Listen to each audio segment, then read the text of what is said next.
Hello friends. मैं फिर से आपके लिए हाजिर हूँ एक नई वीडियो लेके। आज हम वीडियो में बात करेंगे कि मोबाइल की टीएफटी डिस्प्ले की लाइट सेक्शन कैसे काम करता है। एमोलेड डिस्प्ले का लाइट सेक्शन कुछ डिफरेंट तरीके से काम करता है, उसका पिन कॉन्फ़िगरेशन अलग होता है और टीएफटी डिस्प्ले में कॉन्फ़िगरेशन अलग होता है, वोल्टेजेस का कुछ फर्क होता है। और एमोलेड डिस्प्ले में आप ज़्यादातर देखोगे आपको कॉम्बो आईसी मिलेगी जिसमें ग्राफिक्स आईसी और लाइट आईसी इनबिल्ट होती है, क्योंकि इसको लाइट ऑपरेट करने के लिए बहुत कम वोल्टेज चाहिए होते हैं, उसी से ऑपरेट हो जाती है। लेकिन टीएफटी डिस्प्ले को लाइट ऑपरेट करने के लिए 20 से 40 वोल्ट के बीच में लगभग चाहिए होते हैं, जो हमारी ये एक स्विचिंग आईसी है वो जनरेट करती है। और वो किस प्रकार से जनरेट करती है, हम लोग इसको हार्डवेयर सॉल्यूशन के थ्रू, लेआउट के थ्रू और स्कीमेटिक के थ्रू इसकी एक एक पिन के कॉन्फ़िगरेशन को समझेंगे। लेआउट के थ्रू मैं आपको इसलिए स्टार्ट करता हूँ, लेआउट के थ्रू आपको ये जानकारी हो जाती है कि हमारी लाइट एग्जैक्टली लगी कहाँ पे है।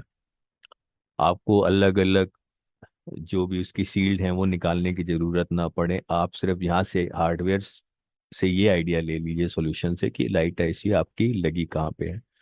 और लेआउट से आप उसका वो देख सकते हैं कि बोर्ड का व्यू देख सकते हैं और नंबर देख सकते हैं आईसी का, और स्कीमेटिक से थ्रू आप उस आईसी को सर्च करके आप उसके एग्जैक्टली सारी पिनों की कॉन्फ़िगरेशन आप समझ सकते हैं। स्कीमेटिक जब आप समझ जाते हैं किसी भी चीज को, स्कीमेटिक के थ्रू समझ जाने के बाद आप जब भी आप काम करते हैं तो आपका काम बहुत ही इजी हो जाता है, क्योंकि आपको एक एक पिन का कॉन्फ़िगरेशन मिल जाता है कि ये पिन कहाँ से कनेक्टेड है, कौन सा रेजिस्टेंस लगा है, कैसे लगा है, पैरेलल में है, सीरीज में है, ये सारी चीजें आपको क्लियर हो जाती है। और जब आप स्कीमेटिक पढ़ना सीख जाते हैं तो फ्यूचर में आने वाले जितने भी सेट हैं, अगर आप उनके स्कीमेटिक के थ्रू उनको डायग्नोस करने की कोशिश करते हैं तो you can easily diagnose fault from with the help of schematics. So hardware is just a base where to start. तो जो सोल्यूशन हम लोग फाइंड आउट करते हैं वो हम लोग स्कीमेटिक के थ्रू करते हैं। अगर हम लोग आईफोन की भी रिपेयरिंग के मामले में जाएंगे तो आपको आईफोन की, सैमसंग की जितने भी सेट हैं उसके अगर आप स्कीमेटिक के थ्रू रिपेयरिंग सीखेंगे और उसके थ्रू आप गाइड लेंगे, गाइड करेंगे अपने आप को और अच्छे से उसकी नॉलेज कलेक्ट कर लेंगे या सीख लेंगे, तो आई थिंक फ्यूचर में आने वाले सेटों में या इस समय जितने भी आपके वीवो, ओप्पो, रियलमी, पोको के जितने भी सेट हैं या Xiaomi के जितने भी सेट हैं, सब आप उसको स्कीमेटिक के थ्रू आप फाइंड आउट कर सकते हैं। किसी भी कंपोनेंट के मिसिंग होने पर, वो सीरीज में है, पैरेलल में है, या उसका क्या वर्किंग वहां पे हो रहा है, वो किस पिन से कनेक्टेड है, इस पिन की पूरी जानकारी आपको स्कीमेटिक के थ्रू मिलती है। और स्कीमेटिक को अगर आप समझ लेते हैं तो फिर आपने पूरा सार समझ लिया। मोबाइल स्कीमेटिक से बाहर नहीं होता, कोई भी फॉल्ट स्कीमेटिक से बाहर नहीं होता। तो आप शुरू करते हैं, हम लोग एलसीडी के लाइट सेक्शन को देखते हैं। मैंने एक बड़ा बेसिक सा मॉडल लिया है 5A। और 5A लेने का कोई खास पर्पस नहीं होता, 5A लेने का खास पर्पस ये है कि आप सेट कोई भी ले सकते हैं। मैंने सिर्फ एक आईसी का व्यू दिखाने के लिए आपको लिया है, क्योंकि इसमें लाइट आईसी अलग है, कॉम ग्राफिक्स आईसी अलग है, चार्जिंग आईसी अलग है। तो मैंने एक जस्ट फॉर ए पर्पस की आपको अच्छे तरीके से दिखाया जा सके आप कैसे आप कर सकते हैं। बाकी आप रेंडमली कोई भी सेट ले लीजिए और आप मुझे उसमें से आप कुछ भी पूछ सकते हैं। रेंडमली कोई भी सेट आप उठा के आप उसमें देखिए, लाइट आईसी के विषय में अगर आप मेरे थ्रू कोर्स करते हैं और आपको नहीं समझ में आता तो आप मुझसे कांटेक्ट करके पूरी एक एक उसकी डिटेल जान सकते हैं। उसमें कोई प्रॉब्लम नहीं है, एक बार नहीं 10 बार आप पूछ सकते हैं और मैं आपको 10 बार इसको एक्सप्लेन करूंगा। कोई भी रैंडमली आप पूरे इस मॉर्निंग में कोई भी आप सेट उठा लीजिए। तो स्टार्ट करते हैं। देखिए, जो ये आईसी है, ये एक आईसी जो होती है ये एक स्विचिंग आईसी होती है। और स्विचिंग आईसी का मतलब होता है कि इस पे आपको जब भी आप वोल्टेज आएगी तो ये इसको स्विच करेगी, स्विचिंग करेगी और फास्ट स्विचिंग करेगी। फास्ट स्विचिंग करके हमारी जो वोल्टेज है यहाँ से ये आउट करेगी, ऐसे स्विचिंग करेगी और यहाँ पे आउट हो गए वोल्टेज। और वोल्टेज आउट होने के बाद ये हमारे डायोड पे आएंगे। और ये डायोड के विषय में आपको मैं बता देता हूँ। डायोड जो होता है वन वे के तरीके काम करता है। इसका ये एनोड होता है, अगर आपने बेसिक पढ़ी होगी, और इसका ये कैथोड सिरा होता है। और ये प्लस सिरा होता है और ये माइनस सिरा होता है। आप जिस साइड आपकी लाइन होती है वो आपका माइनस सिरा होता है, उसके अपोजिट आपका प्लस सिरा होता है। तो डायोड का पर्पस ये होता है कि ये यहाँ से आने वाली वोल्टेज को, अगर आप ऐसे लगा है फॉरवर्ड बायस में, तो यहाँ से यहाँ आने वाली वोल्टेज को पास तो कर देगा, लेकिन जो यहाँ पे वोल्टेज होगी उसको यहाँ पे कभी पास नहीं करेगा। तो इसको as a one way circuit में यूज किया जाता है, ताकि हमारे सर्किट की जो हाई वोल्टेज यहाँ से बन के इस साइड जा रही है वो इस साइड से रिटर्न होके कभी हमारी इस साइड ना आए। तो ताकि हमारी हमारी ऐसी जो है वो सेफ रहे, बिल्कुल ओके रहे। तो इसको कैसे वो काम करती है, इसको कैसे बनती है, हम लोग इस चीज को समझते हैं। देखिए, किसी भी आईसी को चलने के लिए पहले उसकी एक सप्लाई की जरूरत होती है, जिसको हम लोग कहते हैं वी इन। यानी कि एक उसको चलने के लिए एक प्लस सप्लाई की जरूरत होती है और एक माइनस सप्लाई की जरूरत होती है, जिसे हम लोग ग्राउंड से रिप्रेजेंट करते हैं।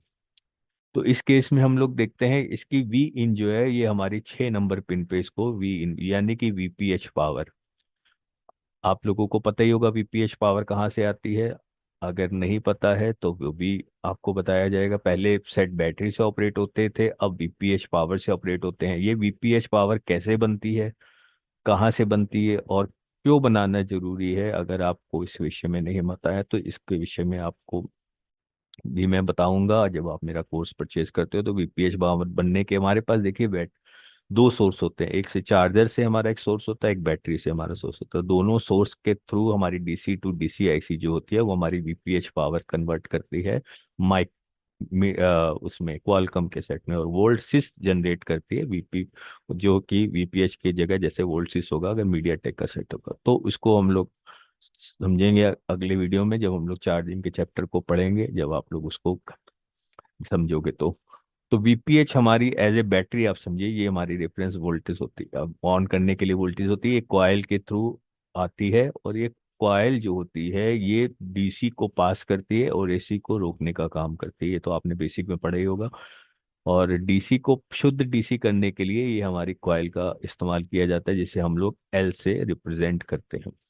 ये इसका डिनोटिंग लेटर है जो हमारे सर्किट में एल से, कभी भी आप डिनोटिंग लेटर एल देखेंगे तो आप समझ जाइए यहाँ पे कॉइल है। और कभी भी आप डिनोटिंग लेटर डी देखेंगे तो आप समझ जाइए यहाँ पे डायोड है। डिनोटिंग लेटर आर होने पे आप रेजिस्टेंस को समझते हैं उसे वहां पे। और सी होने पे कंडेंसर, क्योंकि सी और कॉइल सी से स्टार्ट होते हैं तो कंडेंसर को सी से रिप्रेजेंट करते हैं और कॉइल को एल से रिप्रेजेंट किया जाता है। तो अब ये समझते हैं कि ये काम कैसे करती है। तो भी किसी भी आईसी को काम करने के लिए एक सिग्नल की जरूरत होती है, एक अनेबल सिग्नल चाहिए होता है। अब पहले इसकी प्लस सप्लाई यहाँ पे पूरी हुई, माइनस हम लोगों ने यहाँ पे दे दी ग्राउंड पे, तो ये आईसी की जो जरूरत है आईसी को ऑन करने के लिए, आप जब कोई भी सेक्शन पढ़ते हो, कोई भी आप वाईफाई आईसी पढ़ोगे, आप नेटवर्क आईसी पढ़ोगे, आप ब्लूटूथ आईसी पढ़ोगे, आप और कोई भी आईसी पढ़ोगे, तो हर एक को ऑपरेट करने के लिए, आप सीपीयू है, फ्लैश आईसी है, तो इनको एक वोल्टेज की जरूरत होती है जो इस आईसी को ऑन करने के लिए होती है। इसके अंदर के जो सारे सर्किट लगे हैं उनको ऑन करने के लिए एक प्लस और एक माइनस वोल्टेज की जरूरत होती है। तो इसको ऑन करने के लिए हमारी जो प्लस और माइनस वोल्टेज है वो वी इन और ग्राउंड पे आ रही है। अब ये तो आ गई। अब जब ये आई दोनों पिने आ गई हैं, दोनों पिन सप्लाई आ गई, तो अब इस आईसी को एक्टिव मोड पे आ जाती है। एक्टिव मोड पे आने के बाद भाई, एक्टिव मोड पे तो आ गई, लेकिन अनेबल सिग्नल मिलेगा तभी आईसी के अंदर जो मॉसफेट लगा होता है, अंदर इसके एक मॉसफेट लगा होता है इस तरीके से। मॉसफेट होता है जो इस तरीके से इसकी बनावट होती है कुछ, और इस तरीके से उसके 3 लेग्स होते हैं, और ये गेट होता है, गेट होता है, और सोर्स होता है, और ड्रेन होता है। राइट, ड्रेन होता है। तो इसके अंदर के मॉसफेट को स्विचिंग कराने के लिए इस पे गेट पे हम लोग को सिग्नल देना पड़ता है, ताकि ये मॉसफेट स्विचिंग कर सके। अब ये गेट पे सिग्नल कहाँ से आता है, इस 5 नंबर की लाइन से, कंट्रोल जहाँ पे लिखा है यहाँ पे। अब ये सिग्नल आता कहाँ से, हम लोग इस लाइन को फॉलो करते हैं, देखते हैं ऐसे आ रहा है, ऐसे आ रहा है, इसके पीछे चलते जाते हैं, और ये देखिए ये सिग्नल 2 जगह से आता है। देखिए यहाँ पे एक लिखा हुआ है एनएफ, यानी कि नॉट फिटेड, यानी कि किसी भी सर्किट में जब इस आईसी को यूज किया जाता है, या तो सिग्नल पीडब्ल्यूएम आउट या तो पावर आईसी से आता है, और या तो एलसीडी पीएम, यानी कि एलसीडी के पट्टे लगने के बाद एक सिग्नल वहां से जनरेट होता है जो हमारी इस आईसी को ट्रिगर करता है। आपने अक्सर सेट में देखा होगा, जब तक आप लोग एलसीडी नहीं लगाते हैं तब तक सेट की लाइट नहीं जलती, लेकिन अगर आपकी एलसीडी ना लगे और लाइट जल रही है तो इसका मतलब जो सिग्नल है वो आपका एलसीडी से नहीं आ रहा, वो पीडब्ल्यूएम यानी कि पावर से आ रहा है या सीपीयू से आ रहा है। इस चीज को ध्यान रखिएगा कि सिग्नल एक ही आएगा, या तो ये वाला आएगा या ये वाला आएगा, हो सकता है किसी में दोनों आए, लेकिन ऑपरेट एक होता है। उसके लिए आपको इस चीज को फाइंड आउट करना पड़ेगा, और इसी से ही आप फाइंड आउट कर पाओगे स्कीमेटिक की हेल्प से। तो ये पीडब्ल्यूएम सिग्नल यहाँ पे हम लोग देखते हैं कहाँ से आए, या तो हम लोग ये पीडब्ल्यूएम सिग्नल को हम लोग यहाँ से एक काम कर सकते हैं, यहाँ से हम लोग देखने के लिए इस सिग्नल को हम लोग यहाँ से एकदम इसको कॉपी कर लेते हैं। और ये कॉपी करने के बाद ये देखिए पीडब्ल्यूएम आउट, ये पीडब्ल्यूएम आउट हो रहा है, और ये हमारा 8937, यानी कि 8937 कौन सी हमारी पावर आईसी, यानी कि U1। आप यहाँ पे देखिए U1। अब U1 को हम लोग लेआउट में देखते हैं, तो U1 हमारी लेआउट में देखने पे हमें पता लगता है कि कहाँ पे है, नीचे करके देखते हैं। एक मिनट में ड्राइंग क्लियर कर देता हूँ थोड़ी, थोड़ा सा साफ नजर आएगा।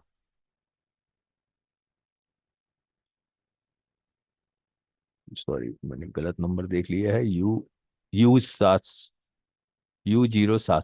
और U0701 की हमारी पावर आईसी है, यानी कि जो हमारा SPWM सिग्नल आ रहा है वो हमारी इस आईसी से आ रहा है। जैसे ही हम लोग बटन दबाते हैं ये पावर आईसी ट्रिगर होती है, और यहाँ से एक सिग्नल निकल के हमारा जो है पीडब्ल्यूएम सिग्नल निकल के हमारा, वो हमारा आपका सिग्नल जो है वो इस, यहाँ पे हम लोग क्लिक करते हैं तो देखिए हम लोग वापस वहीं पे पहुंच गए। यहाँ पे ये हमारा सिग्नल आ रहा है, ये सिग्नल इस रेजिस्टेंस के माध्यम से होता हुआ ये आपका यहाँ से देखिए, ये जो ये लगे हैं कंडेंसर, एक ग्राउंड के लगी है फिल्ट्रेशन के लिए, यहाँ पे ये देखिए सिग्नल यहाँ से ये मूव किया और एक 5 नंबर पिन पे सिग्नल है। जैसे ही ये सिग्नल एंटर होता है वैसे ही इस आईसी के अंदर लगा हुआ मॉसफेट काम करने लगता है, और ये हमारी यहाँ से स्विचिंग, यानी कि ये SW यानी कि स्विचिंग, कहीं पे LX लिखा होगा, कहीं पे LX लिखा होगा या SW लिखा होगा, तो आप समझ जाइए कि ये हमारी स्विचिंग की पिन है। यहाँ से स्विचिंग होते हुए हमारी वोल्टेज आउट होगी, और इस डायोड के माध्यम से होती हुई यहाँ पे ये हमारी आउट हो जाएगी। ये जो तीन कंडेंसर लगे हैं बड़े बड़े, ये उस आने वाली वोल्टेज को बिल्कुल फिल्टर कर देते हैं, यानी कि बिल्कुल शुद्ध कर देते हैं, और उसको शुद्ध करने के बाद बिल्कुल स्मूथ कर देते हैं, और ये हमारी कॉइल के थ्रू हमारी जो है ये एनोड, इसे एनोड वोल्टेज कहते हैं, ये हमारी एलईडी के प्लस पॉइंट पे चली जाती है। एलईडी कुछ इस तरीके से जुड़ी होती हैं हमारी, आपके देखा होगा, आपकी कुछ इस तरीके से एलईडी जुड़ी होती है सर्किट में। जब आप एलसीडी खोलते हैं तो आपको एलईडी के इस तरीके से आपको कनेक्शन मिलते हैं। ड्राइंग बहुत अच्छी नहीं बनती है माउस से, थोड़ा सा उसको माइंड मत करिएगा, बस आपको समझाने के लिए बना रहा हूँ मैं। तो इस सिरे पे अगर हमारी एनोड सिरे पे हमारी अगर सप्लाई आ गई, तो ये हमारी सप्लाई यहाँ पे आ गई, तो ये हमको इसको पॉजिटिव मिल गया। अब यहाँ पे हमें नेगेटिव देनी पड़ेगी, लेकिन नेगेटिव हम लोग इसको डायरेक्ट ग्राउंड ना करके इसमें एक फ्यूज की तरीके एक रेजिस्टेंस लगा देते हैं, जो कि हमारे ये जाके इस पिन से जुड़ जाता है, 1 नंबर पिन से ये जुड़ जाता है। ये देखिए 1 नंबर पिन से ये लिखा हुआ है एलईडी की, यानी कि कैथोड। और इसके साथ एक ये देखिए रेजिस्टेंस ग्राउंड किया है 10 ओम का। ये 10 ओम का रेजिस्टेंस बहुत छोटी वैल्यू का होता है, और छोटी वैल्यू का रेजिस्टेंस इसलिए रखते हैं क्योंकि ये एक फ्यूज के तरीके काम करता है, ताकि जो लाइट पे अगर एक्स्ट्रा वोल्टेज कभी बार एकदम झटके से आ जाए तो हमारी लाइटें फ्यूज ना हो। तो ये हमारी जो लाइट सेक्शन है, ये हमारी एक जो कैथोड है वो हमारा इसके साथ जुड़ा होता है, और ये हमारी FB यानी कि उसको फीडबैक भी करती रहती है। फीडबैक का मतलब होता है कि जब हम कंट्रोल करते हैं अंदर से, कंट्रास्ट को कंट्रोल करते हैं, तो ये हमारी लाइन इसी के थ्रू इसको कंट्रोल भी करती है।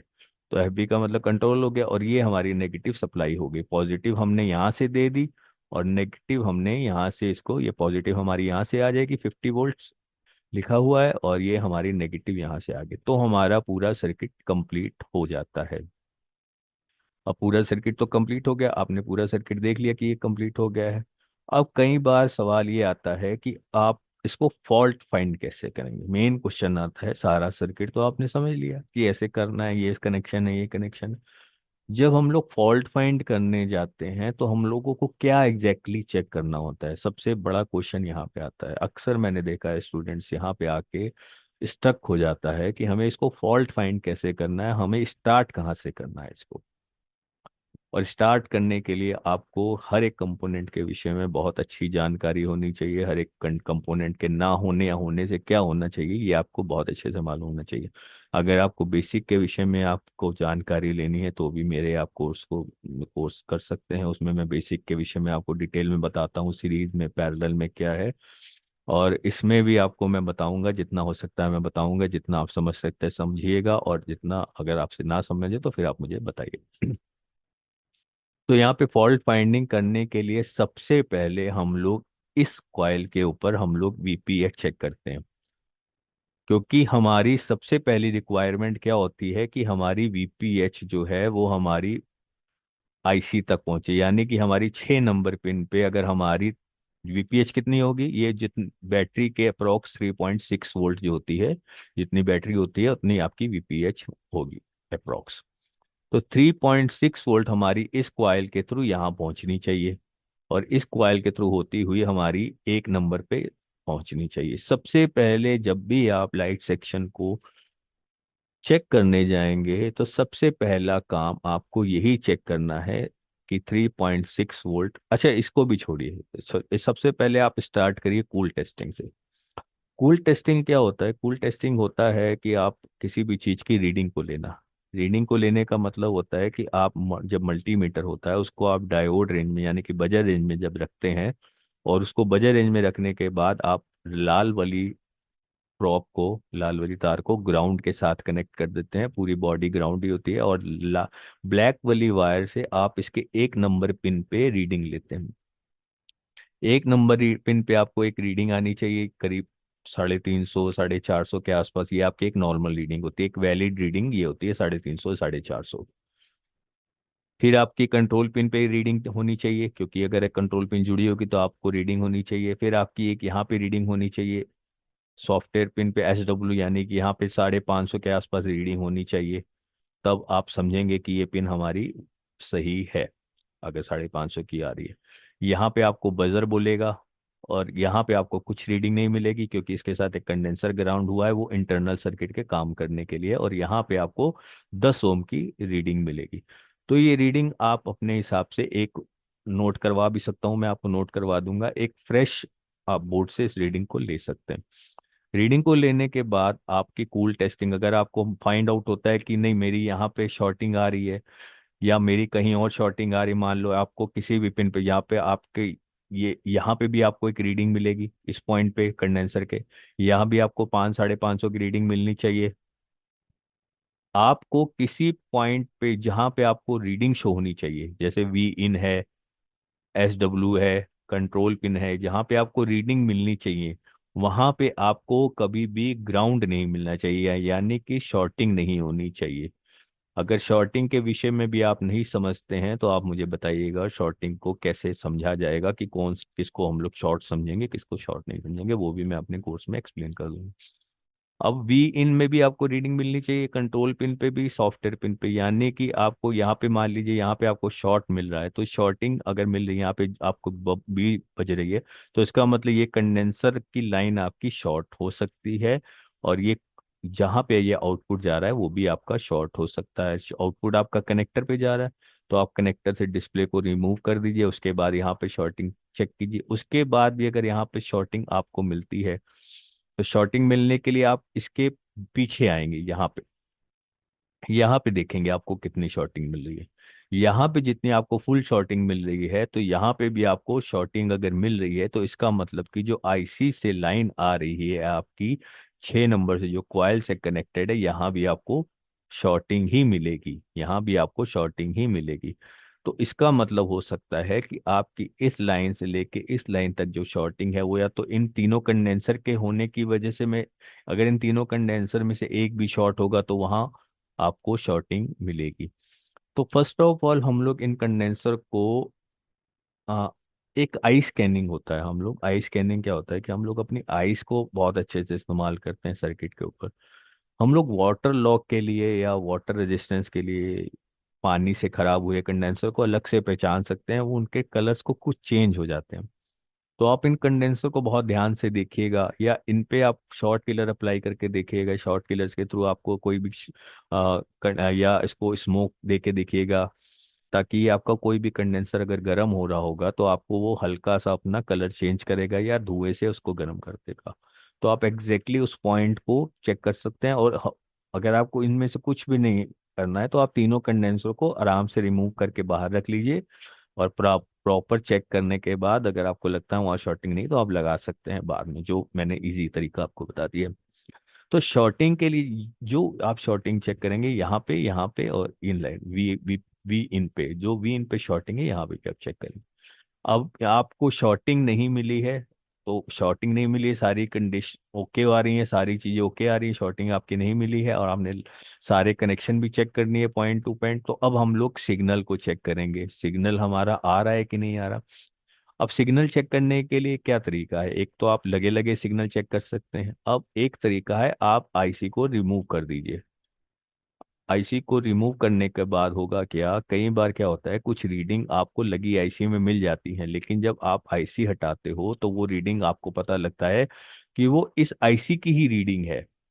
जो यहाँ से ये ट्रैक जुड़ा हुआ है वो उसकी रीडिंग नहीं है, ये आईसी की अपनी पर्सनल रीडिंग है।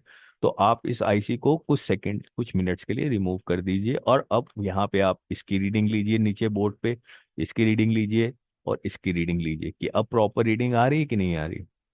और अब आप इस आईसी को रिमूव करने के बाद कंट्रोल वाली पिन पे मल्टीमीटर को रखिए और दो 20 वोल्ट की रेंज में रखिए और सेट को ऑन करिए। यहाँ पे अगर आपका सिग्नल आ रहा होगा तो आपको यहाँ पे 1.8 वोल्ट चेक करने को मिलेगी। अगर ये 1.8 वोल्ट आपकी मिल रही है तो आपका पीछे वाला सर्किट बिल्कुल ओके है, आपको पीछे वाले सर्किट को चेक करने की कोई ज़रूरत नहीं है। जो आपकी आईसी है ये स्विचिंग नहीं कर रही है, ये आईसी फॉल्टी हो सकती है। सारी कंडीशन ओके होने के बाद की मैं बात करूँ, आपको रीडिंग प्रॉपर मिल रही है, फिर आपने चेकिंग कर ली, आपका डायोड प्रॉपर है। डायोड मतलब एक साइड कॉन्टिन्यूटी देता है 150 ओम की, एक साइड नहीं देता, ये भी आपको चेकिंग बेसिक में बताया गया होगा। और तीसरी बात ये आपकी ये वाली क्वाइल और ये वाली कॉइल, ये जो L201 है, ये कॉइल स्विचिंग की कॉइल है, ये बिल्कुल ओके होनी चाहिए।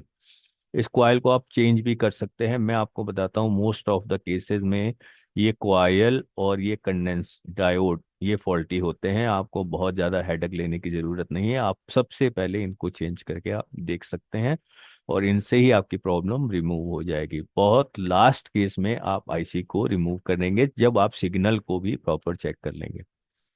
सिग्नल चेक करने के बाद 1.8 वोल्ट का, तब आप आईसी को दोबारा पुट ऑन करेंगे इसमें।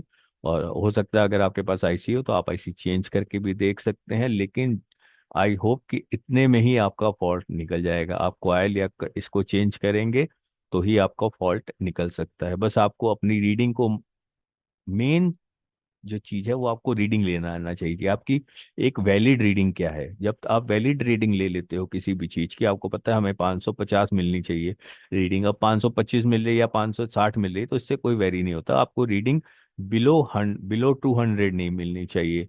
यहाँ पे रीडिंग जो आपकी वीपीएच पूरे सर्किट में घूम रही है उसकी रीडिंग 350 होगी, उससे बिलो नहीं होनी चाहिए। और ये सॉफ्टवेयर पॉइंट की रीडिंग भी इससे कनेक्टेड है तो वो भी बिलो नहीं अगर 200 के लाइट सेक्शन में कोई भी रीडिंग 200 से बिलो है तो आप उसको शॉर्टिंग मान सकते हैं, क्योंकि ये एक लीकेज करंट का इंडिकेशन दे रहा है। तो आप इन सब चीज़ों को चेक करने के बाद जब आप यहाँ पे पहुंचेंगे कि सारी रीडिंग लेने के बाद सेकंड स्टेप वोल्टेज चेक करने के बाद, फिर आप वोल्टेज चेक करने के बाद आईसी को रिमूव करने के बाद सिग्नल चेक करेंगे। सिग्नल चेक होने के बाद फिर आप आईसी को पुट ऑन करेंगे दोबारा और अपनी सप्लाइयों को चेक करेंगे। जब आप नॉर्मल कंडीशन में चेक करेंगे तो यहाँ विदाउट स्विचिंग आपको 3.6 वोल्ट जो कि वीपीएच पावर है इतना ही आपको यहाँ पे देखने को मिलेगा। और जैसे ही आप स्विचिंग करोगे आईसी काम करेगी तो ये वोल्टेज कन्वर्ट होके इतने वोल्ट्स में पहुंच जाएगा। और मैं आशा करता हूँ आपको अच्छे से समझ में आ गया होगा। अगर फिर भी आपको समझ में ना आए तो आप मुझे फ़ोन करके या मुझसे मैसेज करके पूछ सकते हैं। और इस तरीके से और भी वीडियोस आपको चाहिए हर एक सेक्शन में इतनी ही एक्सप्लेनेशन के साथ, तो आप मेरे कोर्स को ले सकते हैं, जिसमें इतनी ही एक्सप्लेनेशन के साथ हर एक सेक्शन को एक्सप्लेन किया जाएगा कि रीडिंग और नॉन रीडिंग कितनी होनी चाहिए, विद सर्किट कितनी होनी चाहिए, और विदाउट आईसी कितनी होनी चाहिए। तो ये सब चीज़ों को जानने के लिए आपको कोर्स में आना पड़ेगा। और मैं आशा करता हूँ आपको ये वीडियो पसंद आएगी। अगर पसंद आई है तो अपने फ्रेंड्स के साथ शेयर करिएगा, उनको भी इंस्पायर करिएगा इस तरीके के सर्किट चार्ट सीखने के लिए। और अगर आप एक स्कीमेटिक एक बार सीख जाते हैं तो आपको फिर कभी भी दोबारा किसी टीचर की जरूरत नहीं पड़ेगी, आप खुद ही टीचर बन जाओगे। बस इसी आशा के साथ आपको विदा लेता हूँ। मिलते हैं नेक्स्ट वीडियो में। Bye bye. Take care.